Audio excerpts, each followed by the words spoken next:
करीब 23 साल पुरानी बात है। आगरा में एक बच्ची की मौत हो जाती है और ये बच्ची कोई और नहीं बल्कि वही आज के भोले बाबा, जिनकी वजह से हाथरस के उस गांव में 2 जुलाई की दोपहर 121 लोगों की मौत हो गई। और आज जो लिस्ट आई है, बड़ा अफसोस हुआ उसे देखकर। उन 121 में से 119 महिलाएं और बच्चे हैं। उस 119 में से भी 112 महिलाएं हैं और 7 बच्चे हैं और 2 पुरुष। तो सबसे ज़्यादा मरने वालों में महिलाएं हैं और वही भोले बाबा की भक्त थी। तो यही भोले बाबा तब नई नई बाबागिरी की दुकान में उतरे थे। चूँकि एक यौन शोषण का इल्ज़ाम लगा, उसके लिए जेल गए। एटा जेल में रहे, काफ़ी वक्त के बाद जेल से बाहर आए। फिर इन्हें लगा कि अब और तो कुछ कर नहीं पा रहे, ऊपर से जेल हो आए हैं, तो पुलिस की नौकरी छोड़ते हैं, बाबागिरी की दुकान में उतरते हैं। बाबागिरी की दुकान में उतरे और फिर उन्होंने कहा मेरी भगवान से सीधे मुलाकात हुई है और मेरे अंदर ये है कि मैं मुर्दों में जान डाल सकता हूँ। अब बाबा की बात मानने वालों ने माननी शुरू कर दी, बाबा के सेवादारों ने ये बातें फैलानी शुरू कर दी। इत्तेफाक से बाबा की जो शादी हुई थी उनकी कोई औलाद नहीं, तो उन्होंने अपनी एक भतीजी को गोद लिया था, उसी को एक बेटी की तरह मानते थे। लेकिन उस भतीजी की उम्र जब बहुत छोटी थी तो बीमार पड़ी, डॉक्टरों को दिखाया तो पता चला उससे कैंसर है, वो भी लास्ट स्टेज में। इलाज चलता रहा लेकिन वो बच्ची बची नहीं और एक रोज़ उसकी मौत हो गई। जब मौत हुई तो भोले बाबा घर पे नहीं, कहीं दूर थे। अब लोगों ने कहा कि भाई अंतिम संस्कार करना है, सारी अंतिम संस्कार की तैयारी होने लगी। लेकिन भोले बाबा के सेवादारों ने कहा ना, ये बच्ची मरी नहीं है, बाबा आएंगे और वो इसको जिंदा करेंगे, क्योंकि उनके अंदर शक्ति है, वो मुर्दों में जान डालते हैं। अब जितने उनके भक्त, उनकी यही भक्ति कि नहीं अंतिम संस्कार नहीं होगा। अब वो लाश रखी हुई है, बाबा आते हैं, बाबा देखते हैं भक्तों और तमाम लोगों के मूड को कि भैया उस सब ने उम्मीद लगा रखी है कि मैं उसको ज़िंदा करूं। अब बाबा कुछ करते हैं, इत्तेफाक से उस बच्ची की बॉडी में कुछ शायद हरकत होती है, हिलाने से डुलाने से या कुछ, अचानक एक शोर मचता है। बाबा ने चमत्कार कर दिया, बच्ची जिंदा है। अब लेकिन थोड़ी देर के बाद पता चलता नहीं भैया बच्ची जिंदा नहीं है, बच्ची तो मर चुकी है। लेकिन अंतिम संस्कार उनके भक्त कराने को राज़ी नहीं और उनमें सेवादार ज़्यादा। अब धीरे धीरे वक्त बीत रहा है, डेड बॉडी है, संस्कार नहीं करोगे तो क्या होगा। कुछ जो आगरा के उस पड़ोस के लोग थे उनको पता चली, उन्होंने आंखों से देखा, उन्होंने कहा ये बच्ची की मौत हो चुकी है। लेकिन अंध भक्त मानने को तैयार नहीं। अब उसके बाद 2 खेमा बन गया। एक ये कि नहीं भाई मौत हो गई, इसका अंतिम संस्कार करो, इन भोले बाबा के चक्कर में मत पड़ो। लेकिन दूसरा ये कि नहीं, बाबा चमत्कार करेंगे, अभी जान डालेंगे। और आखिरकार मामला मारपीट लड़ाई तक पहुंच गई, हंगामा हो गया। जब हंगामा हुआ तो एक लॉबी जो अंतिम संस्कार कराना चाहती थी, दूसरी इंतज़ार में थी कि भोले बाबा इसमें जान डालेंगे। और वक्त बीत रहा था, आखिर मामला थोड़ा सा नाजुक हो गया, पुलिस को दखल देना पड़ा। पुलिस आई, पुलिस ने जांच की, देखा, पता चला कि बच्ची तो मुर्दा है। फिर पुलिस ने अपनी निगरानी में, पुलिस की सुरक्षा में उस बच्ची को ले जाकर उसका अंतिम संस्कार किया और इस सारे कामों में रुकावट डालने के लिए भोले बाबा को गिरफ्तार किया। ये आज से 24-23 साल पुरानी बात है और ये बाकायदा आगरा पुलिस की रिपोर्ट में दर्ज है ये इंसिडेंट। तो ये वो बाबा थे जिन्होंने शुरुआत से ही कहा कि हम मुर्दों में जान डाल देंगे, ऐसा तो कुछ किया नहीं। अब 23-24 साल बाद यही कहानी दोबारा सामने आती है। जो बाबा के ज़्यादातर भक्त हैं, ऐसे ऐसे बयान में देख रहा था अब भी। अब उनकी भक्ति को क्या बोलूँ। कुछ महिलाएं जो घायल हुई हैं इस हादसे में, इस भगदड़ में, उनका कहना नहीं। जिनकी जान गई उसमें बाबा की गलती नहीं है। मौत लिखा था, ऊपर वाले ने बुलाया, बाबा पे हमें पूरा भरोसा है, उन पे आस्था है। ये देखिए आप भक्ति। और दूसरी तरफ उस बाबा की अब हरकत बताता हूँ। 2 बजे के आसपास ये भगदड़ मची। बाबा को एहसास हो चुका था। बाबा अपनी गाड़ी में काफिले में चल रहे हैं। बाबा की गाड़ी में कुल 15 गाड़ियाँ थीं और उन 15 गाड़ी के आगे कम से कम 20 से ज़्यादा मोटरसाइकिल, जिस पर उनके ब्लैक कमांडो, जो उनके पर्सनल बॉडीगार्ड थे, वो सवार होते हैं। तो जब बाबा का काफिला निकलता है तो सबसे पहले आगे चलते हैं मोटरसाइकिल पर, एकदम अंधाधुंध तेज़ रफ्तार, उनके ब्लैक कमांडो रास्ता खाली कराते हुए। ऐसे लगता है जैसे पीएम का काफिला जा रहा हो, एसपीजी लगी हुई हो। तो बाबा ने पहले कहा कि नहीं, हमें पता नहीं था, उनका बयान था। अब बाबा का झूठ पकड़ा गया। कैसे? सीसीटीवी की तस्वीरें सामने आई और ये जो आप देख रहे हैं ये उसी वक्त की सीसीटीवी की तस्वीर है। ये उसी नेशनल हाईवे नंबर 51 की तस्वीर है और ये तस्वीर जिस जगह पे ये सत्संग हुआ उससे बिल्कुल थोड़ी दूरी पर है। सत्संग के बाद भगदड़ मची और उसी भगदड़ के जस्ट कुछ वक्त के बाद की ये तस्वीर है और ये तस्वीर बाबा के झूठ की पोल खोल रही है। इस तस्वीर में आप देखिएगा तस्वीर के सामने की तरफ आप देखिए, दूसरी तरफ की सड़क पर गाड़ियाँ आम रफ्तार से चल रही हैं, लेकिन यहाँ राइट से लेफ्ट जाते हुए आप तस्वीरों को जब देखेंगे, ये मोटरसाइकिल की जो एंट्री होती है इसमें सारे लोग काले कपड़े पहने हुए, और ये काले कपड़े इसलिए पहने क्योंकि ये ब्लैक कमांडो है, बाबा के personal bodyguard, personal security guard वो हैं। तेज रफ्तार पहले मोटरसाइकिल का ये काफिला निकल रहा है और उसके बाद अब गाड़ियों का ये काफिला शुरू होता है। और ये जो गाड़ियों का काफिला चल रहा है, अब इसके बाद एक वाइट और भी कारें, बाबा की काफिले में 2-3 या उससे ज़्यादा वाइट कार भी होती है, इसलिए कि किस कार में बैठे ये पता ना चले हर वक्त में। तो ऐसी एक वाइट कार में इस वक्त बाबा भी बैठे हुए हैं। और ये देखिए कितनी तेज रफ्तार से ये काफिला उस नेशनल हाईवे से एटा की तरफ बढ़ रहा है। और ये उस वक्त की बात है जब उधर भगदड़ में लोग दम तोड़ रहे थे। जो बाबा लोगों के या मुर्दों के में जान फूंकने का दावा करता था, उस बाबा को ये बेस्ट मौका था कि उसी के भक्त मर रहे हैं, उन मुर्दों में वो जान फूंक सकता था। लेकिन वो बाबा उन मुर्दों को, उन भक्तों को जिन भक्तों ने उसे इंसान से भगवान बनाया, उन्हें मरता छोड़कर इस तरीके से भाग रहा है। और ये सारी चीज़ें सीसीटीवी कैमरे में कैद है। इतना नहीं, इस कैमरे के बाद बाबा के मोबाइल और उसके मुख्य सेवादार के मोबाइल के कॉल डिटेल पुलिस ने चेक की। दोनों के जब डिटेल चेक किया तो पता चला कि बाबा जब यहाँ से कार में भाग रहे तो बाबा को पता है, भोले बाबा कि पीछे कुछ हो रहा है, भगदड़ मच रही है, लोग मर रहे हैं। तो फौरन मुख्य सेवादार फ़ोन करता है, कहता है कि यहाँ ये हो गया, और बाबा गाड़ी में बैठकर रिपोर्ट ले रहे हैं। करीब 2 मिनट और 13 सेकंड तक ये बातचीत होती है। बाबा को पता चल जाता है, सेवादार घबराया हुआ है, बाबा को कोई फिक्र नहीं, बाबा वहाँ से आगे बढ़ रहा है। इसके बाद 3 कॉल बाबा के मोबाइल से जाता है। वो 3 सेवादार थे और उनमें से एक उनकी पत्नी थी, और वो उनसे रिपोर्ट लेता है। और फिर बाबा सीधे वहाँ से गाड़ी लेकर मैनपुरी के अपने आश्रम पहुँचता है, जो वहाँ से बहुत दूर नहीं है।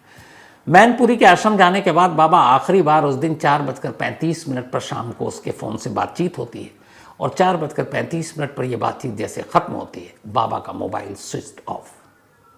2 जुलाई शाम 4:35 पर मोबाइल बंद, और वो ऐसा बंद हुआ कि अब भी मोबाइल बंद है, बाबा का मोबाइल दोबारा चालू नहीं हुआ। बाबा ने एक बयान ज़रूर जारी किया, और अपने AP सिंह, आपको निर्भया याद होगा, सीमा, जितने भी मुसीबत में और ऐसे लोग, उन सब के पालनहार और सारे सहारा वही बन जाते हैं।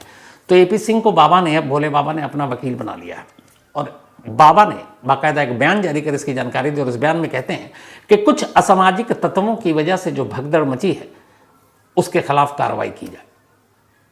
और ये सारे उनके अपने सेवादार हैं।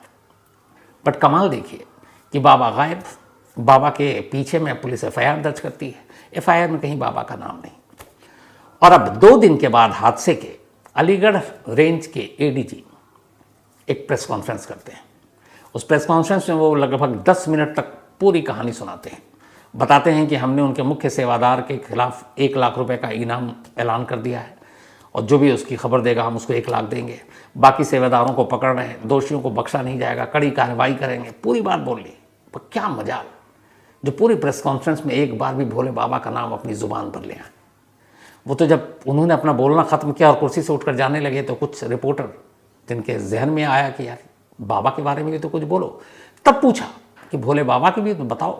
उन्होंने कहा नहीं, हमें जब ज़रूरत होगी तब हम पूछताछ कर लेंगे, हमने बाबा की कुंडली खंगाली है, बाबा के पुराने जुर्मों का भी हिसाब किताब निकाला है, लेकिन अभी ज़रूरत नहीं है, जब ज़रूरत होगी पूछताछ कर लेंगे।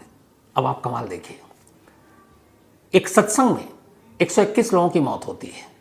सत्संग के जो आयोजन करता है उनके ऊपर पुलिस 1 लाख का इनाम रख रही है, लेकिन जो असली सत्संग का जिम्मेदार है, पुलिस की नज़र में उसका कोई मतलब नहीं, वो कोई गुनाहगार नहीं, ना FIR में नाम है, ना पुलिस को उसकी ज़रूरत है। ये वैसे ही हुआ कि जैसे एक मर्डर हो जाए, मान लीजिए सुपारी देके कत्ल होता है। अब कत्ल हो गया, पुलिस ने कातिल को पकड़ लिया। अब कातिल कह रहा है कि हाँ जी मैंने ये कत्ल किया, लेकिन इनके कहने पर इन्होंने पैसे दिए। तो पुलिस कहती नहीं, तूने कत्ल किया, तुम अंदर आ जाओ, सुपारी देने वाला बेकसूर है। कभी ऐसा होता है, कत्ल के केस में अगर सुपारी देकर कत्ल किया गया है तो कातिल के साथ साथ सुपारी देने वाला भी बराबर का जिम्मेदार होता है। यहाँ उस मुख्य सेवादार के खिलाफ तो FIR है, बट जिन भोले बाबा के नाम पे ये सत्संग हुआ उनको पुलिस जिम्मेदार गुनहगार नहीं मानती, जबकि ये CCTV कैमरा भी इस बात का गवाह है कि भगदड़ मच रही है। भक्तों को बजाने, उनकी मदद करने के बजाय बाबा भाग रहे हैं। अरे ना भी बजाते, मुर्दों में जान तो खैर कोई इंसान क्या फूकेगा, छोड़ दीजिए उन बातों को। कम से कम जो आपके पास 15 गाड़ियों का काफिला था, आपके ब्लैक कमांडो 15-20 बाइक पे भाग रहे हैं, यही लोग कुछ घायलों को उठाकर अस्पताल ले जाते। थोड़ी सी उनको पानी पिला देते, मदद कर देते। नहीं, जो भक्त पता नहीं क्या क्या परेशानी लेकर आपके पास आए, आप उन्हें मरता हुआ छोड़कर आप लोग भाग रहे हैं, और पुलिस उन्हें ज़रूरत नहीं है। वरना अब तक तो ये होता है कि अगर ऐसा कोई क्राइम हो जाए ना, पता नहीं कितने बुलडोज़र चल जाते हैं। अब बुलडोज़र बदनाम भी है, फेमस भी है यूपी में, लेकिन अभी तक बुलडोज़र निकला नहीं है। अब या तो बुलडोज़र में जंग लग गई, या फिर बुलडोज़र का डीजल ख़त्म हो गया, शायद यही कह सकते हैं। लेकिन कमाल है, न पुलिस को भोले बाबा की ज़रूरत है, न FIR में ज़रूरत है, और जो बाकी उनके छोटे मोटे सेवादार हैं उनको पुलिस ढूंढ रही है। खाना पूर्ति के लिए 3 लोगों की एक कमेटी बना दी गई है, जुडिशियल कमेटी।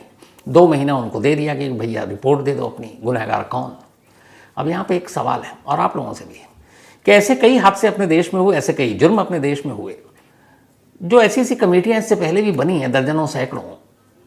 उन कमेटियों का क्या हुआ, उनकी रिपोर्ट क्या आई, उनमें एक्शन क्या लिया गया, उसमें किसके खिलाफ क्या कार्रवाई की गई, आपको कुछ याद है? किसी को याद नहीं है। बल्कि 2 महीने बाद कोई याद रखता भी नहीं है। उसके बाद इतनी चीज़ें हो जाती हैं कि इसको पढ़िए। तो अब इस 121 लोगों की जो मौत हुई है भगदड़ में, 2 महीने बाद वो कमेटी क्या रिपोर्ट देगी, क्या एक्शन होगा, किसको पढ़िए?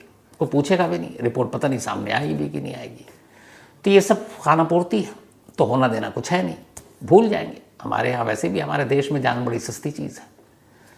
ठीक है, भगदड़ हो गया, मर गए, इसमें क्या, 400, 500 लोग मरे हैं, यही हमारी सोच है। ये हमारे, बल्कि कुछ नेताओं के बयान देख रहे थे कि इसमें आयोजकों की क्या गलती, भगदड़ मची, जिसकी जितनी ज़िंदगी थी उतनी ज़िंदगी जी ली। बताइए, ऐसी ऐसी बातें हो रही हैं।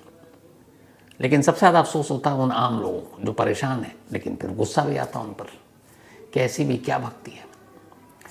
और कमाल उस शख्स के लिए जिसकी, जब उसने नौकरी छोड़ी, उसकी सैलरी 5,000 रुपये थी। भोले बाबा जो तब सूरजपाल हुआ करता था, 5,000 रुपये थी। 2001 के आसपास उसने VRS लिया। आज हम 2024 में हैं। 5,000 की नौकरी करने वाला, जिसके फैमिली में कोई बहुत पैसे वाला शख्स नहीं है, कोई नहीं है, आज 100 करोड़ से ज़्यादा का मालिक है। यही काफ़ी है किसी के बारे में अपनी राय कायम करने के लिए कि भैया तुम 5,000 रुपये की नौकरी करते थे, 100 करोड़ से ज़्यादा की प्रॉपर्टी कहाँ से आ गई? सैकड़ों, मतलब कई सारे बीघा में आश्रम है, अलग अलग आश्रम है ट्रस्ट के नाम पर, लेकिन सबको पता असली मालिक कौन है। काफिले में 30 से ज़्यादा गाड़ियां हैं भोले बाबा के पास। 80 तो पर्सनल सेवादार हैं इनके, 80 के करीब। ब्लैक कमांडो अलग है। अब इनकी गाड़ी, इनका रखना, इनकी सारी सुरक्षा, खर्चा तो होता होगा। और जो आश्रम है, उस आश्रम में क्या सारी आलीशान कमरे और सारी आराम आसाइश की सारी चीज़ें। तो इतनी प्रॉपर्टी, इतनी संपत्ति कहाँ से आई? 5,000 कमाने वाला 20 साल पहले आज 100 करोड़ का मालिक इसी बाबागिरी की दुकान से ही तो बना है। तो एक बाबा जो सच्चा बाबा है, उसे इन प्रॉपर्टी, इस पैसे, इन दौलत से क्या मोह माया? कभी भी नहीं होगा। ऐसे बहुत सारे देखे मैंने, बल्कि एक मैंने कहानी सुनाई थी, मैं तो बहुत सारे लोगों से मिला। एक नीम करोली बाबा थे यूपी के, मतलब प्राइम मिनिस्टर तक वहाँ उस वक्त के जाते थे मिलने के लिए। मैंने पूरी जब जीवनी पढ़ी तो पता चला एक पेड़, और उस पेड़ के नीचे और फिर पेड़ के ऊपर बाबा रहते, अपनी ज़िंदगी गुजार दी। कपड़े के नाम पे भाई एक अदद जोड़ी कपड़ा, आधा शरीर खुला हुआ, और पूरी ज़िंदगी ऐसे गुजारती। और भक्त करोड़ों में भक्त लेकिन था। लेकिन आज किसी आप बाबा का नाम बताइए अभी, जो बाबा हैं, जिनके लाखों करोड़ों भक्त हैं, लेकिन साधु और फ़कीर जैसी ज़िंदगी गुजारते हैं। आज के जितने भी बाबा की तरफ नज़र पड़ेगी, सबके आलिशान आश्रम हैं, गाड़ियाँ हैं, पर्सनल सिक्योरिटी गार्ड हैं, सेवादार हैं, मतलब क्या कुछ नहीं है। और ये सब कुछ कहाँ से आता है? ये सब कुछ आता है अंधभक्ति के बिजनेस से। और उसी अंधभक्ति, ये जो डर होता है, उससे डरा कर ये लोग बाबा बनते हैं, और फिर इनकी वजह से ये सारी चीज़ें होती हैं। लेकिन अफसोस ये होता है कि ये सब कुछ होने के बावजूद पुलिस और प्रशासन अब भी खामोश है। बल्कि आज जब प्रेस कॉन्फ्रेंस की एडीजी ने तो एक लाइन बड़ी इंपॉर्टेंट बोली, उससे यूपी पुलिस की बेबसी भी पता चलती है। उन्होंने कहा जब ये परमिशन लेते हैं और बाबा का सत्संग होता है तो उसमें पुलिस प्रशासन के लोगों की एंट्री तक नहीं होती। वो कुछ करना चाहें तो उन्हें रोक दिया जाता है। उनके अपने सेवादार, उनके अपने सिक्योरिटी गार्ड, उनके अपने ब्लैक कमांडो वही सारा इंतजाम करते हैं। तो आप सोचिए कि मतलब पुलिस प्रशासन तक की जहाँ नहीं चलती हो, और पुलिस प्रशासन मतलब हो गया सरकार की भी नहीं चलती हो, तो फिर क्या होगा? ऐसे हादसे तो होंगे। और 48 घंटे हो गए, बाबा की कोई खबर नहीं, बाबा कहाँ है, बाबा का मोबाइल बंद। बस जांच होगी, बाकी देखा जाएगा। यही तो होता आया, यही होता रहेगा और यही चलता रहेगा। अभी हाल में जब ऑपरेशन सिंदूर के तहत भारत और पाकिस्तान के बीच जंग तो नहीं, एक लड़ाई सी हुई, तो उसमें दो नाम बड़े सामने आए। एक S-400 ब्रह्मोस मिसाइल, एक राफेल का भी नाम आया, और पाकिस्तान के F-16 का भी नाम आया। अब जो F-16 है वो अमेरिका का है, जो S-400 ब्रह्मोस मिसाइल है वो रशिया का है। शुरू से अगर हम देखें तो हम अमेरिका से हथियार कम खरीदते हैं और शायद रशिया से ज़्यादा, तमाम आंकड़े यही कहते हैं। जबकि पाकिस्तान अमेरिका से ज़्यादा हथियार खरीदता है, बाद में चीन से। तो ऐसा क्यों है? इसकी वजह क्या है? दुनिया के सबसे बड़े ऐसे कौन कौन से देश हैं जो सबसे ज़्यादा हथियार बनाते और बेचते हैं? और सबसे अहम सवाल ये कि कहाँ अमेरिका और कहाँ हम एशिया? एशिया के अंदर 48 देश। अमेरिका का इतना इंटरेस्ट क्यों एशिया में रहता है? जब भी लड़ाई होती है वो खुलकर कभी भारत का साथ नहीं देता। इस बार भी अमेरिका ने ऐसे ही काम किया, उसने पाकिस्तान के पीठ पे भी हाथ रखा हुआ है। तो ये क्या मजबूरी है? ये मजबूरी नहीं है, ये वर्ल्ड पॉलिटिक्स है। अब जो पहला सवाल कि क्यों हथियार हम अमेरिका से ज़्यादा क्यों नहीं खरीदते, अमेरिका बार बार क्यों कहता है कि आप रूस से मत खरीदो, हमसे खरीदो। तो बहुत बार टीवी पे ऐड देखा होगा आपने, न्यूज़ चैनल पे भी, बाकी जो एंटरटेनमेंट चैनल हैं, तो एक बड़ा रूल है बेसिक सा। जब आप कोई ऐड देखेंगे तो एक ही चीज़ बनाने वाली जो दो अलग अलग कंपनियां हैं, सपोज कार, तो अगर आप मारुति का ऐड देखेंगे तो उसके फ़ौरन बाद हुंडई का ऐड नहीं देखेंगे, क्योंकि शर्तें होती हैं ऐड देने वाले की, कंपनी की, कि आप हमारे प्रोडक्ट का ऐड हमारे कंपटीटर के साथ नहीं चलाएंगे। उसी तरह कपड़े का हो, सीमेंट का हो, किसी का भी उठा लीजिए, आपको कभी बैक टू बैक एक ही प्रोडक्ट की दो अलग अलग कंपनियों का ऐड दिखाई नहीं देंगे। उसी तरह से जो बड़े बड़े स्पॉन्सर होते हैं, अब जैसे IPL है, अब टाटा IPL नाम है, तो टाटा IPL के साथ हुंडई नहीं घुस सकता, या फिर होंडा सिटी नहीं घुस सकता, कंपटीशन का चक्कर है। सेम वही चीज़ हथियारों के साथ। पाकिस्तान अमेरिका से हथियार क्यों खरीदता है, और अमेरिका ये जानते हुए भी कि पाकिस्तान टेररिज्म का गढ़ है, क्यों सपोर्ट करता है? इस बार भी उसने किया।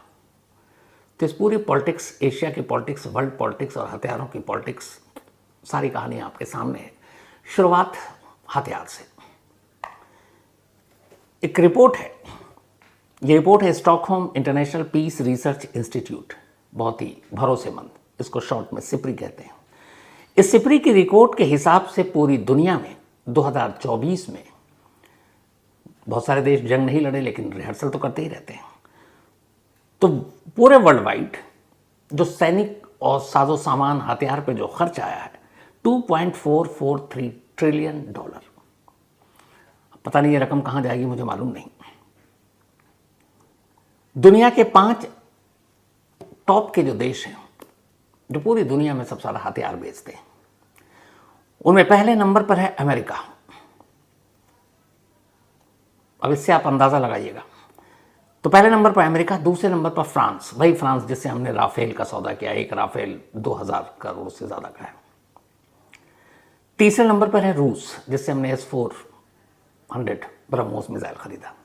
चौथे नंबर पर है चीन, जो पाकिस्तान को ज़्यादातर हथियार बेचता है, और 5वें नंबर पर है जर्मनी। तो अमेरिका, फ्रांस, रूस, चीन, जर्मनी, ये दुनिया के 5 सबसे बड़े देश हैं जो हथियार बनाते हैं और बेचते हैं। पूरी दुनिया में हथियारों की जितनी खपत होती है उसका 75% सिर्फ ये 5 देश बेचते हैं। एक अमेरिका की रिपोर्ट है कि 2024 में अकेले अमेरिका ने 27.57 लाख करोड़ के हथियारों का सौदा किया, 27,57,000 करोड़। और इसने जो बेचा 2024 में अमेरिका ने 17.37 17.37 लाख करोड़ रुपए के हथियार बेचे दुनिया को। एक दिन में पर डे अमेरिका जो हथियार बेचता है और उस हथियार से जो कमाता है वो है 7,553 करोड़, यानी लगभग 75,000 करोड़ एक दिन में अमेरिका हथियार से कमाता है। तो सोचिए ये मार्केट कितनी बड़ी है। अब जो दुनिया के सबसे ज़्यादा हथियार खरीदने वाले देश हैं, जहाँ शांति होगी, पीस होगा, तो वो खरीदेगा नहीं, तो कौन कौन से देश हैं और भारत सबसे ज़्यादा हथियार किससे खरीदता है? तो इंडिया जो है उन देशों में है टॉप 10 जो हर साल बाहर से हथियार खरीदता है। अब तो मेड इन इंडिया या मेक इन इंडिया का अभी चल रहा है। इंडिया ने अभी जो डेटा कहती है वो ये है कि सबसे ज़्यादा हथियार जो इंडिया के पास है उसमें से 36% रूस से खरीदा है। मतलब जितने भी हम हथियार खरीदते हैं उसका 36% हमने रूस से लिया है। रूस के बाद फ्रांस से हमने 33% लिया, जिसमें राफेल है, और अमेरिका से हम सिर्फ 13% हथियार खरीदते हैं। तो कहाँ रूस, कहाँ फ्रांस और कहाँ अमेरिका, सिर्फ 13%। 2018 से 22 के बीच जो हथियार की बिक्री की पूरी रिपोर्ट है उसमें जो 10 देश हैं जिन्होंने सबसे ज़्यादा हथियार खरीदे, उनमें से टॉप 10 जो खरीदने वाले हैं 11% पूरे वर्ल्ड में जितने हथियार बने भारत ने खरीदे। और इन हथियारों में भारत के अलावा भारत ने 11%, सऊदी अरब नंबर 2 पे 8.4% पूरे वर्ल्ड के हथियार का जो परसेंटेज खरीदा है। नंबर 3 पे है कतर 7.6%, नंबर 4 पे है यूक्रेन, जंग जारी है इसलिए वाजिब है 4.9%, पाकिस्तान IMF वर्ल्ड बैंक से कर्जा ले रहा है लेकिन हथियार खरीदने के मामले में 4.3%, 5वें नंबर पर, जापान 4.1%, मिस्र 4%, ऑस्ट्रेलिया 3.7%, बड़ा शांत देश है। दक्षिण कोरिया समझ में आता है, नॉर्थ कोरिया पड़ोसी होगा तो खरीदना पड़ेगा, 3.1%, और चीन 2.9%, यानी चीन भी बाहर से खरीदता है। तो ये तो हो गया वर्ल्ड के खरीद और फरोख्त का। दुनिया में जो हथियार बनते हैं, जो 5 देश बनाते हैं, उसके सबसे बड़े खरीदार अगर 10 देश हैं तो उन 10 के नाम ये: इंडिया, सऊदी अरब, कतर, यूक्रेन, पाकिस्तान, जापान, मिस्र, ऑस्ट्रेलिया, दक्षिण कोरिया और चीन। अब अभी हमारे यहाँ ये हुआ कि अब हम मेक इन इंडिया खुद का हथियार बनाएंगे, खर्चा कम होगा, शुरुआत हो चुकी है। भारत ने एक टारगेट रखा कि हम 2024-25 तक 35,000 करोड़ के हथियार बनाएंगे और दूसरे देशों को बेचेंगे, 35,000 करोड़। हालांकि इंटरनेशनल मार्केट के हिसाब से ये कम है लेकिन फिर भी ज़्यादा है, इसलिए कि हम खुद बना रहे हैं। 2022-23 में हमने 16,000 करोड़ के हथियार दुनिया को बेचे, अलग अलग देशों के। अब ये टारगेट अगले साल के लिए बढ़ाकर डबल 35,000 करोड़ किया गया।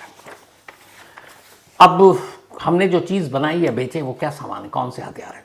तो भारत ने मिसाइलें बनाई, तोपखाने बनाए, बंदूक, रॉकेट, बख्तरबंद गाड़ियाँ और अलग अलग रेडार और गोला बारूद। ये हथियार हम एक्सपोर्ट कर रहे हैं। और जो हमने एक्सपोर्ट किया किन किन देशों को किया? ऑस्ट्रेलिया, जापान, इजराइल, ब्राज़ील, 34 और देशों को बुलेट प्रूफ जैकेट भी बेचा। इसके अलावा UAE, मिस्र, इंडोनेशिया और थाईलैंड के साथ 10 देशों को हमने गोला बारूद बेचे। तो इंडिया का अपना डोमेस्टिक मार्केट अब इस कोशिश में लगा हुआ कि हम हथियार बेचेंगे और अपना खर्च कम करेंगे। लेकिन फुल फ्लेज हथियार बेचने में जो मैंने कहा 5 देश जो है, और इनके आपने आंकड़े देखे होंगे, दुनिया के कई देशों के GDP से भी बहुत ज़्यादा है। वहाँ तक पहुँचने में बड़ा हथियार बनाने में खर्चा से ज़्यादा ये होता है कि जो प्लानिंग होती है, जो रिसर्च होता है, क्योंकि हथियार भी एक मेडिसिन या किसी प्रोडक्ट की तरह जिसका एक एक्सपायरी डेट होता है। अगर वो ख़राब हो गया तो नुकसान, दूसरा आपने बना लिया और देश में शांति, तो बिकेगा नहीं तो करेंगे क्या? तो जितनी भी बड़ी कंपनियां हैं या बड़े देश हैं हथियार बनाने वाले, जैसे चाहे वो अमेरिका हो, चाहे फ्रांस हो, चाहे जर्मनी हो, चाहे रूस हो, चीन हो, ये सब हथियार बनाने से पहले आने वाले 40-50 सालों के बारे में रिसर्च करते हैं। ग्लोबली ये देखते हैं कि किन किन देशों में आने वाले 40-50 साल में रिश्ते बिगड़ेंगे, कौन कौन पड़ोसी एक दूसरे से लड़ेगा, क्या क्या वजह हो सकती है, और फिर वो उसी हिसाब से 40-50 साल के आगे का सोचा है और उस हिसाब से फिर वो उतनी हथियार बनाते हैं। फिर अलग अलग टेक्नोलॉजी, नई नई चीज़ें आती हैं। कई हथियार पुराने हो जाते हैं, आपने बना दिया, यूज़ तो हुआ नहीं, तो मॉडल ही बेकार। अब जैसे आप कार लेते हैं, अब 2025 का मॉडल है, साल आ गया, मिल रहा है, लेकिन अब आप इस वक्त 2020, 22, 23 का मॉडल तो लेंगे नहीं कार का। सेम हथियारों का है। जैसे अब पाकिस्तान के पास F-16 है, लेकिन 18 भी है, 22 भी है, तो 16 तो पुराना हो गया टेक्नोलॉजी के हिसाब से। तो हथियार बनाने में जितना पैसा, सपोज अगर मान लीजिए कि एक एक पिस्टल बनाने में मान लीजिए 100 रुपये का खर्च है, लेकिन उस पिस्टल को बनाने के लिए जो रिसर्च करते हैं और उसकी प्लानिंग और खपत कहाँ कहाँ होगी, उस पर 1000 रुपये का खर्च है, क्योंकि पूरी टीम काम करती है कि अच्छा ये पिस्टल कौन यूज़ करेगा, कब यूज़ करेगा, कितने साल बाद इसके यूज़ करने का वक्त आएगा। उस पर पूरी दुनिया का एक आप रिसर्च करते हो और तब फिर हथियार बनता है। तो खर्च रिसर्च में ज़्यादा होता है, हथियार के बनाने की लागत तो बहुत ही कम होती है। तो कोई भी देश जब इस तरह से हथियार बनाता है तो मेनली रिसर्च और वर्ल्ड ग्लोबल पॉलिटिक्स आने वाले वक्त में कौन कौन किससे छिड़ेगा लड़ेगा वो मैटर करता है। जैसे एक रिपोर्ट थी कि गल्फ वॉर के बाद अब वॉर सेंटर बनेगा इराक, फिर उधर ईरान से हो ही चुका था, फिर सीरिया की तरफ जाएगा, इजराइल और उसके आसपास के तो हमेशा चलता रहता है। अब ये था कि आने वाले वक्त में बाकी जगह तो अब आप देखिए सीरिया भी शांत हो गया, सिविल वॉर ख़त्म, इजराइल और बाकी ईरान वीरान अभी ठंडे पड़े हुए हैं, भारत चीन में हमारा चलता रहता, पाकिस्तान के साथ तो चलता ही रहेगा। लेकिन अब ये है कि आने वाला वक्त साउथ ईस्ट एशिया के लिए डिस्टर्ब होगा, यानी साउथ ईस्ट एशिया के देश आपस में लड़ सकते हैं। अब सबसे ज़्यादा हथियारों की खपत और हथियार बनाए जाने का जो पूरा रिसर्च चल रहा है वो फोकस है साउथ ईस्ट एशिया, और साउथ ईस्ट एशिया में हम लोग आते हैं, भारत, पाकिस्तान, नेपाल, श्रीलंका, अफगानिस्तान, ये सारे। तो ये तो हो गई हथियार बनाने और उनका पूरा धंधा, पैसे कितने का है। अब सवाल ये है सबसे बड़ा कि हम अमेरिका से हथियार क्यों नहीं खरीदते और रशिया से क्यों। तो शुरुआत में जब हम न्यूक्लियर पावर बने, अमेरिका ने बहुत सारी पाबंदी लगाई थी, पर फिर भी धीरे धीरे रिश्ते बेहतर हुए, अमेरिका हमें हथियार देने लगा। लेकिन अमेरिका के हथियार बड़े महंगे होते हैं, पहली भी वजह ये है। दूसरा ये कि वो लेटेस्ट जो भी चीज़ बनाते हैं शेयर नहीं करते, वो जब उसको यूज़ कर लेते हैं उन्हें लगता है पुराना हो गया है तो फिर देते हैं, और जब तक या तो पुराना नहीं भी हो, जब उसका लेटेस्ट मॉडल उनके पास अब तैयार है, बनकर आविष्कार हो चुका है, तो फिर वो पुराना, जैसे F-16 जब नया है तब तक तो वो खुद कर रहे हैं, अब 18 पे उन्होंने काम कर लिया, रिजल्ट बढ़िया है, तब कहेंगे चलो F-16 दे दो। 18 यूज़ कर लेंगे तो कहेंगे 20 ले लो, 22 अब खुद पे काम करेंगे। अमेरिका दुनिया का वो देश है जो हर साल जंग लड़ता ही रहता। क्यों? क्योंकि वो पूरी दुनिया का ठेकेदार बना हुआ है, हर एक के अंदरूनी मामले में घुसना उसकी फितरत है। तो आप चाहे देख लें, सोवियत संघ हो, अफगानिस्तान हो, उधर अफ्रीका हो, गल्फ वॉर हो, सीरिया हो, हर जगह अमेरिका की दखल अंदाजी है और वो लड़ता रहता है। उसके दो फायदे होते हैं, दादागिरी सलामत रहती है और दूसरा जो उसके हथियार हैं वो भी बिक रहे होते हैं। तो अमेरिका इसीलिए हथियार लगातार बनाता रहता है और हथियार बनाने के मामले में नंबर 1 है पूरे देश में, क्योंकि वो पूरी दुनिया में ही घुस के जंग के हालात पैदा करता है और फिर खुद जंग में घुसता है और अपने हथियार की खपत भी करवा देता है। तो उसके हथियार टेस्टेड होते हैं, बड़े बड़े जंग लड़ने का उसे तजुर्बा है। रूस जो हथियार बनाता, तो रूस अभी यूक्रेन के अलावा आपने देखा कोई जंग तो हुई नहीं, यूक्रेन में भी दूसरी तरह की जंग चल रही है। तो रूस को बड़े बड़े जंगी तजुर्बा नहीं है हथियार के। हालांकि रूस जब कोई भी हथियार बनाता तो अमेरिका की तरह ये नहीं कि मॉडल पुराना हो गया तब बेचता है, वो शेयर करता है। जैसे S-400 था इंडिया के साथ, उसने उसी वक्त शेयर किया था, ब्रह्मोस मिसाइल। तो दो चीज़ें, रूस सस्ता देता है, अमेरिका महंगा देता है। और सबसे अहम चीज़ ये है कि अमेरिका को सिर्फ पैसे नहीं कमाने, उसको इस पूरे अमेरिका की ताकत उसके डॉलर है। दुनिया में कोई भी ट्रेड होता है, कोई भी धंधा होता है, दो देश जब आपस में कोई व्यापार करते हैं, जैसे भारत को अगर मान लीजिए दुबई से ही तेल खरीदना है तो एक्सचेंज जो मनी है वो डॉलर ही होगा। तो दुनिया के ज़्यादातर देश क्योंकि इंटरनेशनली एक्सेप्टेड है डॉलर, तो जो भी जिसमें अमेरिका का कोई रोल नहीं है, मान लीजिए भारत और श्रीलंका आपस में दाल बेच रहे हैं, भुगतान डॉलर से हो रहा है, अमेरिका वहाँ बैठा हुआ है, दो देश के बीच में बिजनेस चल रहा है, डॉलर के चक्कर में वो अपना पावरफुल होता जा रहा है। तो एक तो ये, दूसरा जो सबसे बड़ा है, सुपर पावर बनने के लिए अमेरिका को पूरे दुनिया के हर देश पर दबदबा चाहिए, और यही वजह है कि भारत के साथ एशिया के जो देश हैं उनको कैसे कंट्रोल करना है, ये उसकी पॉलिसी है, और यही पॉलिसी उसके हथियार बेचने में साफ झलकती है। जो हमारा एशिया है ये दुनिया की सबसे ज़्यादा आबादी वाला देश है, मतलब पूरे वर्ल्ड पॉपुलेशन की 60% तो हमारे एशिया में ही है। अब एशिया अमेरिका के लिए भी बहुत महत्वपूर्ण है, क्योंकि एशिया के साथ एशिया पर नज़र रखना और अपनी दादागिरी को सलामत रखना, ये अमेरिका के लिए बहुत ज़रूरी है। 48 देश हैं एशिया के अंदर, लेकिन हर देश से अमेरिका को मतलब नहीं है, उसको चाहिए पावर सेंटर। अब पावर कैसे और संतुलन कैसे बनाना है और किन किन देशों को कैसे झुकाना है, उनके साथ कैसे समझौता करना है, ये खेल इन हथियार को बेचने की झलक से साफ दिखाई देती है। पूरे एशिया पे अमेरिका कंट्रोल करना चाहता है। अब कंट्रोल करने के लिए उसने कुछ चीज़ें कर रखी। बेशक भारत के साथ उसके रिश्ते अच्छे हों, अब नहीं है, अभी फिलहाल तो ऐसा लग रहा है। अमेरिका के खिलाफ भारत भी कभी नहीं बोलता कि हमारे रिश्ते अच्छे नहीं हैं। हम हमेशा कहते हैं कि हम अमेरिका हमारे दोस्त हैं, जबकि सही मानों में नेचुरल दोस्त हमारा रशिया है। तब क्या होता है कि उसे इंडिया से कोई मतलब नहीं है अमेरिका को, उसको अपने मतलब से मतलब है। उससे देखा इंडिया पाकिस्तान के बीच में हमेशा अनबन रहता है। अब इत्तेफाक से यहाँ पे चीन भी है, उधर रशिया भी है, सारे बड़े एक से एक बड़े धुरंधर देश भारत भी है। अमेरिका को डर रहता है कि कहीं भारत ट्रेड के लिए नई करेंसी कुछ देशों के साथ मिलकर चला दे तो डॉलर की तो वैल्यू गई और फिर ये सब सुपर देश बन जाएंगे, तो फिर उनका क्या होगा, उनको कौन पूछेगा, फिर मंडावली करने के लिए कौन बुलाएगा ट्रंप को। तो इसीलिए वो हर देश के साथ जिनके रिश्ते खराब होते हैं उनके साथ पॉलिटिक्स करता है। साउथ एशिया पर उसकी नज़र रहती है। साउथ एशिया इसलिए इंपॉर्टेंट है अमेरिका के लिए क्योंकि यहाँ पाकिस्तान भी है और इंडिया भी है। अब वो पाकिस्तान को सपोर्ट करता है, पाकिस्तान को हथियार देता है।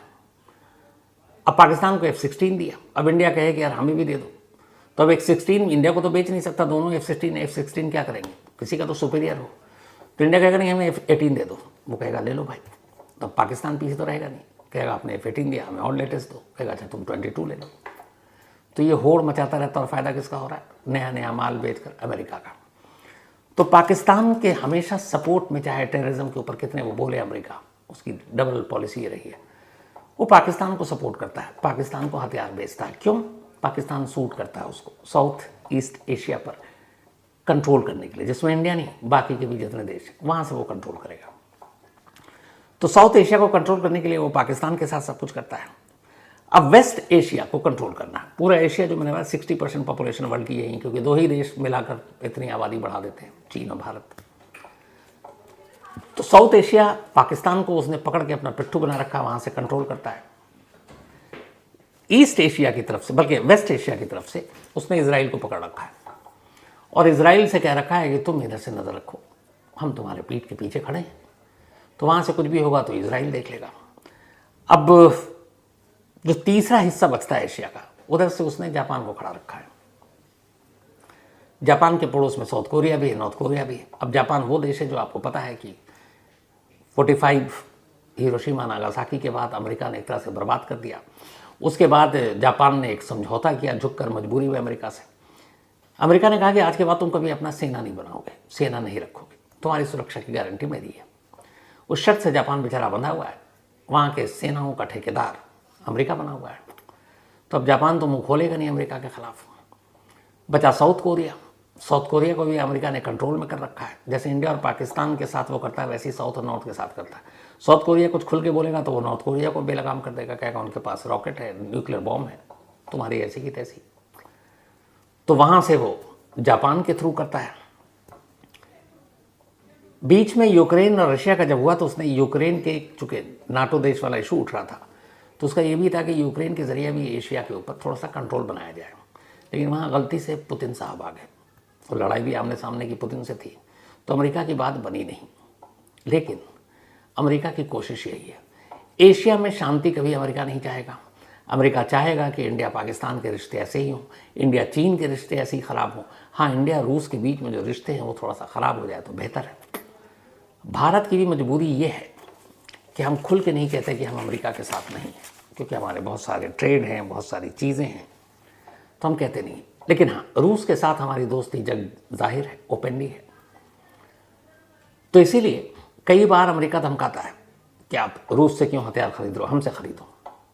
अब उनसे हथियार खरीदने में दोनों प्रॉब्लम बताइए आपको। पैसे एक तो ज़्यादा ही है, और एक तो अमेरिका की शर्तें बहुत होती हैं। वो जब हथियार देता है तो कहता है ये नहीं करना, ये नहीं करना, ये नहीं करना। जैसे पाकिस्तान को F-16 बेचा, भारत ने विरोध जताया कि आप उसको क्यों दे रहे हो, तो अमेरिका ने कहा अच्छा ठीक है तुमको खुश कर देता हूँ।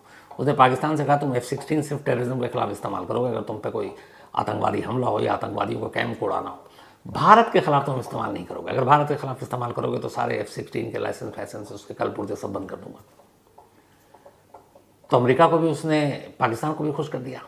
अब ऐसे ही भारत जब भी कुछ खरीदता है तो बहुत सारे उसके शर्तें लगा देते हैं कि ये हथियार आप पाकिस्तान के खिलाफ नहीं करोगे। अरे तो भैया हथियार फिर खरीद ही क्यों रहे हम? अगर हम मेन दुश्मन के खिलाफ हथियार आपसे खरीद रहे हैं कि उससे खतरा है और आप कह रहे हो उसी पे इस्तेमाल नहीं करना, तो ऐसे हथियार का फिर क्या उसको शोपीस की तरह रखना है? तो ये बेतुकी शर्त है, लेकिन वो अपनी शर्तों पर काम कराता है, जबकि रशिया के साथ हमारे ऐसे शर्त होते नहीं हैं। तो इसीलिए हम अपने 36% जो भी हथियार हैं रशिया से खरीदते हैं और अमेरिका से सिर्फ 13%। वो भी कुछ मजबूरियां और कुछ लेटेस्ट टेक्नोलॉजी है। एक तो ये है कि रशिया के मुकाबले अमेरिका के वेपन्स ज़्यादा लेटेस्ट होते हैं, क्योंकि वो साल भर पूरी दुनिया में जंग लड़ता ही रहता है किसी न किसी देश में घुसकर। रशिया के साथ ये चीज़ है नहीं। तो एक तो पैसा और दूसरा शर्तें कि ये हथियार तो दूंगा पर इसको ये मत करना, ये मत करना। तो यही वजह है कि पाकिस्तान को अमेरिका हथियार बेचता है, अपनी शर्तों पर बेचता है, अमेरिका से वो खरीदता भी है, खुशी खुशी खरीदता है। भारत अब थोड़ा सा ये है कि नहीं भैया हम हथियार का खर्चा कम करेंगे, हम खुद बनाएंगे। और जैसा मैंने शुरू में कहा कि 36,000 करोड़ का टारगेट है हमारा, अभी हमने जो बेचा है उसके हिसाब से आगे। लेकिन अगर आप ध्यान से देखें तो पूरी दुनिया एक तरफ शांति की बात करती है और जो बड़े बड़े देश हैं, जो एकदम तरक्कीशुदा देश, अमेरिका, जर्मनी, रूस, चीन, सभी हथियार के धंधे में लगे हुए हैं। थोड़ा सा दिमाग लगाने की ज़रूरत है कि भाई कोई भी एक दुकान में हलवाई अगर मिठाई बनाता है तो किस लिए बनाता है? ताकि वो मिठाई लोग खरीदें और खाएं। तो जो हथियार बनाने वाले देश हैं वो उसको शौक के लिए या शक्ति प्रदर्शन के लिए तो नहीं बना रहे, वो चाहते हैं कि लोग खरीदें। तो कौन खरीदेगा? किसी भी देश में जहाँ शांति हो उनको हथियार की ज़रूरत ही नहीं है। तो हथियार वही खरीदेगा जिस देश में उथल पुथल है। अब उथल पुथल ना भी हो तो हथियार तो बना लिया भाई, इतने अरबों डॉलर आपने हथियार बनाने पे खर्च कर दिया और पूरी दुनिया में शांति हो, तो क्या ये हथियार बनाने वाले देश को गवारा होगा ही? बिल्कुल भी नहीं होगा। क्योंकि जब आप हथियार बना रहे हैं तो भैया उसको बेचना तो है। अब बेचने के लिए आप कुछ भी करवा दो, जंग करवाओ, लड़वाओ, एक दूसरे को आपस में बोलो गोली चलाएं, बम चलाएं। तो इसीलिए ये 5 देश जो सबसे बड़े हैं, और भी हैं 100 देश हैं ऐसे जो बनाते हैं, लेकिन ये वर्ल्ड के 75% हथियारों का ठेका इन 5 देशों के पास। और ये 5 देश कभी नहीं चाहेंगे कि दुनिया में अमन हो, सुकून हो, शांति हो। लेकिन लड़ने वाले देश पता नहीं इन बातों को, ओपन चीज़ें हैं आपके सामने आंखों के, क्यों नहीं समझ पाते, क्यों नहीं शांति से रह पाते। आतंकवाद भी शायद कहीं ना कहीं इसी वजह से आप देखेंगे, मैंने पहले भी कई बार कहा, लादेन हो, बगदादी हो और भी आतंकवादी संगठन हो, इसके सरगना कभी ना कभी अमेरिका के हथियारों से ही खेले, अमेरिका ने ही दिया। तो हथियार जब बनाएंगे और हथियार को आपको बेचना है तो फिर शांति बर्दाश्त नहीं है। बस यही वजह है कि अमेरिका नहीं चाहता कि 2 देश शांति से रहें। ये थी आज की कहानी।